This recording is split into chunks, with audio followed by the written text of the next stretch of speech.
pedir a ajuda dos bons amigos espirituais, nos meus falar sobre a fraternidade pela visão espírita. Bem, ao longo dos tempos, nós tivemos 3 grandes revelações. A primeira revelação foi com Moisés e os 10 mandamentos. Inclusive, os 10 mandamentos são a primeira psicografia de que se tem notícia. Alguns livros dizem que foi escrito em tábuas e outros dizem que os 10 mandamentos foram escritos em pedra. Mas é a primeira psicografia que nós temos notícia. São os 10 mandamentos. E com Moisés foram criadas algumas leis, porque naquela época não existiam leis, não existia direito. Então o mais forte, ele tinha muita ascensão sobre o mais fraco. Então se o mais fraco aborrecesse o mais forte mandava matar o que aborreceu, mandava matar a família e ainda ficava com tudo que era da pessoa. Então foram criadas leis para que se houvesse um pouquinho de igualdade, um pouquinho de justiça.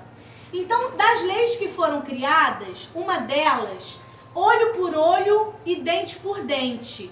Por exemplo, se o mais forte mandasse espancar o mais fraco, ele tinha que passar pela lei do olho por olho, dente por dente. Então ele tinha que ser espancado também, porque ele tinha que receber na mesma medida. Essa era uma lei para os homens. Mas se a gente pensar direitinho, é uma lei que existiu desde sempre para nós, na forma espiritual. Porque quando a gente passa pelas nossas expiações, a gente quando faz um mal, comete um crime, faz um mal para um outro, a gente não passa, a gente já não viu aqui que passa pelas nossas expiações, que são provações mais sérias, mais contundentes, e a gente precisa passar como? Vivenciando na mesma medida que nós fizemos ao outro. Ou seja, todo mal que eu fizer ao outro, eu vou precisar em algum tempo vivenciar na mesma medida. Então, na época de Moisés, era lei para os homens, mas desde sempre foi uma lei espiritual para todos nós. A segunda grande revelação foi a encarnação de Jesus entre nós.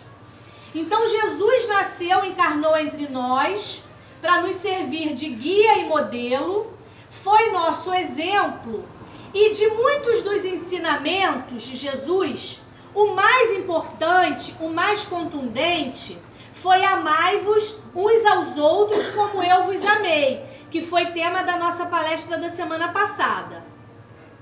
A terceira revelação foi o Espiritismo.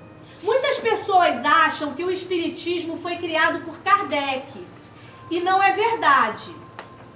Antes de Kardec, já existiam relatos das comunicações entre o mundo espiritual e o mundo material. Já se reuniam para falarem da vida além túmulo.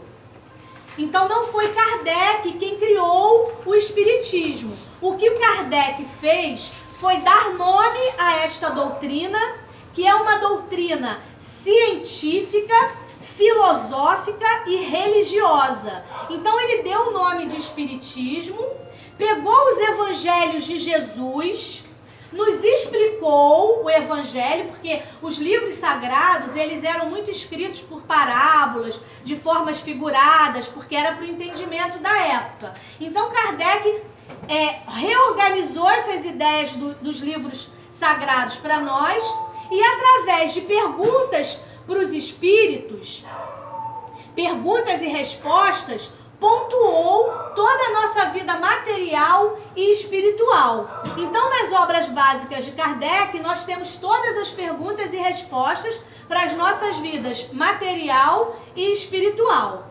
E com essa doutrina trouxe as leis de amor, caridade e fraternidade, que é o objeto do nosso estudo aqui, da nossa palestra de hoje. Fraternidade, pelo dicionário, quer dizer irmandade. E pela visão espírita, quer dizer que nós temos que olhar para o outro, agir com o outro e interagir com o outro como irmãos.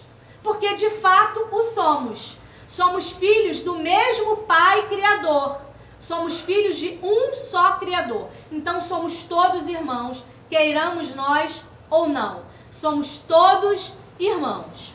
E a fraternidade, ela é o elo que nos une a todos. Toda a humanidade é unida por esse elo de fraternidade. Se esses elos ainda não estão fechadinhos, o nosso futuro é que eles se fechem, que todos nós nos abracemos como irmãos, porque disso depende o progresso do planeta. O planeta depende que nós nos olhemos de fato como irmãos. Então, se a fraternidade são os elos que nos unem, o que é contrário à fraternidade? É a segregação, separação. A separação e a segregação são contrárias à fraternidade. E nós tivemos muitos exemplos de segregação e separação no mundo. Por exemplo, nós tivemos o nazismo na Europa, nós tivemos o apartheid na África do Sul.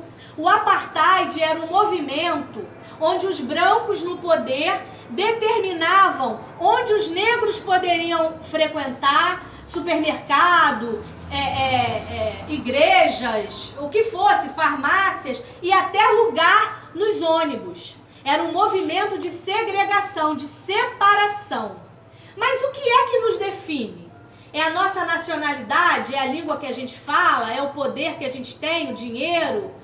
O que é que de fato nos define? Na dança das cadeiras, que são as nossas muitas vidas, as nossas muitas encarnações, aquele que nasceu na África hoje, na próxima encarnação pode nascer na Alemanha.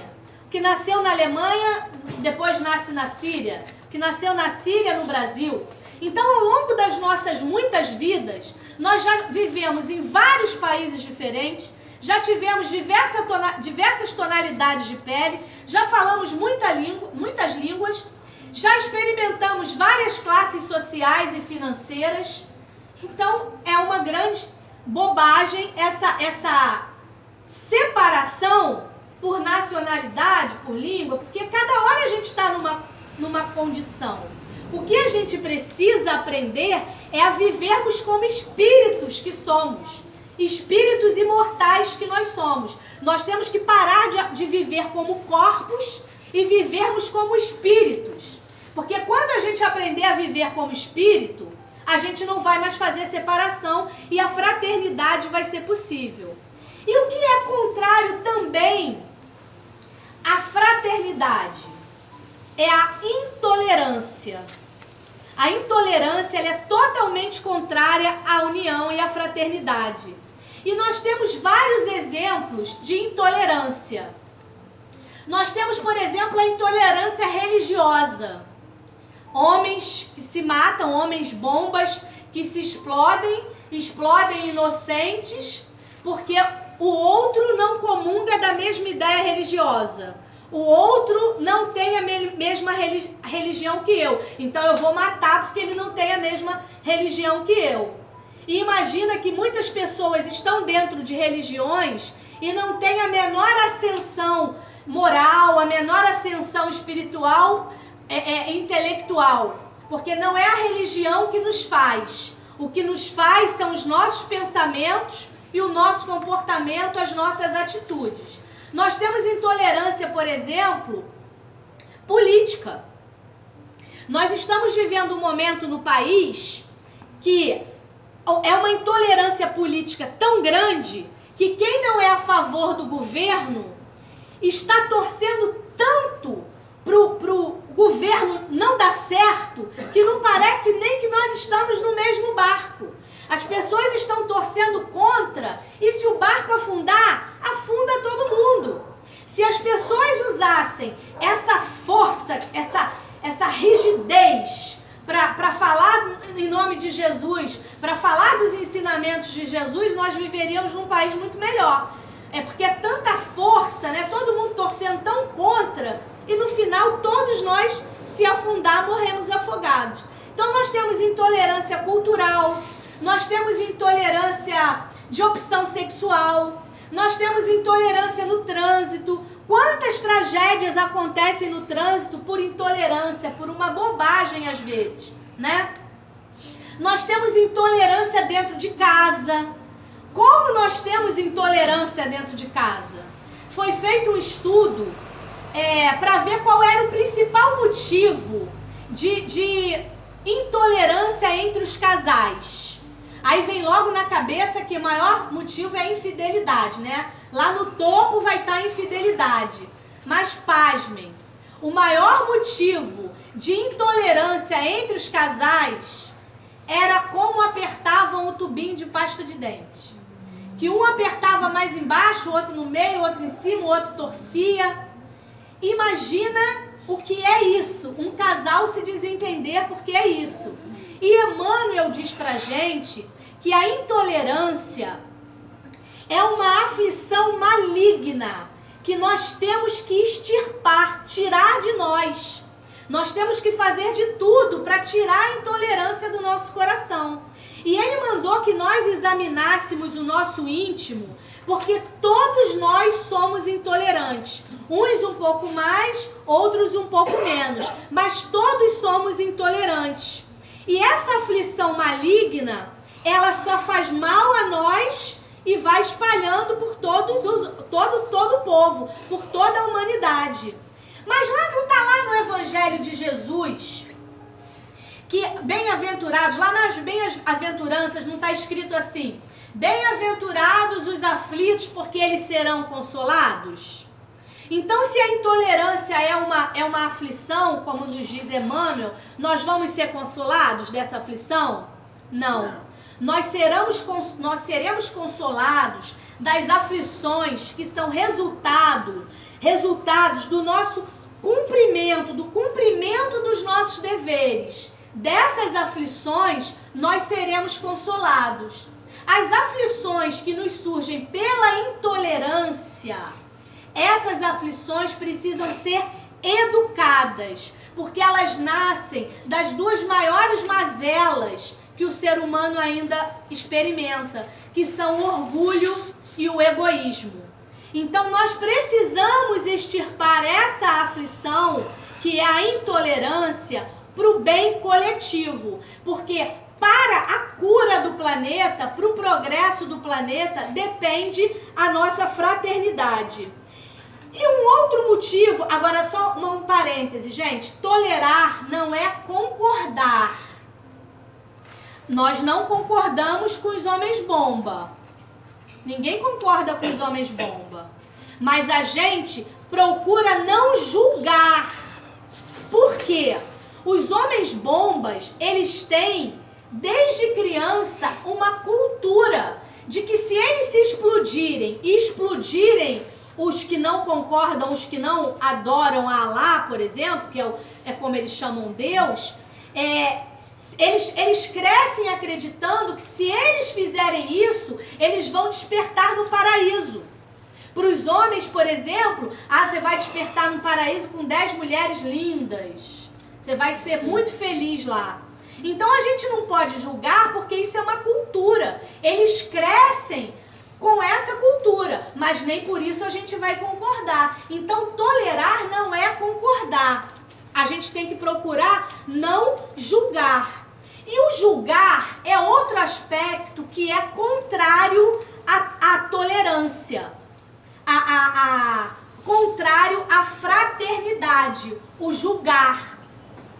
Porque se a gente julga, a gente corre um enorme risco. Por exemplo, se nós julgássemos o carpinteiro que esteve aqui há um pouco mais de 2000 anos, se nós julgássemos aquele carpinteiro pela condição social e pela condição financeira, olha que erro nós cometeríamos.